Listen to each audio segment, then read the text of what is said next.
Hello guys, good morning সবাইকে। তো আমার স্নান হয়ে গেছে, পুজো দেওয়া হয়ে মানে পুজো দিতে বসবো, এখনও পুজো দেওয়া হয়নি।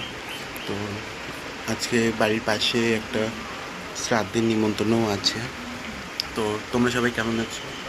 আজকে সারাদিনটা তোমরা দেখতে থাকো কি কি চলে, কি কি হয়, কি কি কি কি করতে পারি। তো পুজো দিয়ে উঠে দেখি যে ছোটো মনে এসেছে, ছোটো মনের সাথে একটু খেলছিলাম। মাও দেখছি একটু কোলে নিয়ে আদর করছিল। তারপর বড় মনাকে একটু কোলে না নিলে রাগ হয়, তাই জন্য কোলে নিয়ে নিলাম একটু। তারপরে গেছিলাম খাওয়া দাওয়া করতে। তো খাওয়া দাওয়া করে প্রথমে ভাত পড়ে গেল পাতে, পাতে ভাত পড়ার পরে শুক্তো করেছে। তো শুক্তোটা আমার খুব ভালো লাগে, কিন্তু অতিরিক্ত মিষ্টি হয়ে গেছে। তো ডাল টাল মাঝখানে দিয়েছিল, কিন্তু সেগুলোর ভিডিও নেওয়া হয়নি। কিন্তু এই মাছ পড়েছে, মাছ নিয়েছে। তো কাকির সাথে বসেছিলাম সবাই মিলে, তো কাকির পাতে মাছ পড়েছে, সেই নিয়ে একটু ভিডিও করে নিলাম। দেখো, কাকি পুরো মাছ খেতেও পারেনি। তো তারপরে আমাকে দিয়ে দিল মাছ। মাছ দেওয়ার পরে আমার খুব ভালোই লাগলো মাছটা খেতে। সেরকম একটা মাছ মাংসের উপর ইন্টারেস্ট নেই যদিও বা। তো তারপরে বসে বসে খেয়ে নিলাম।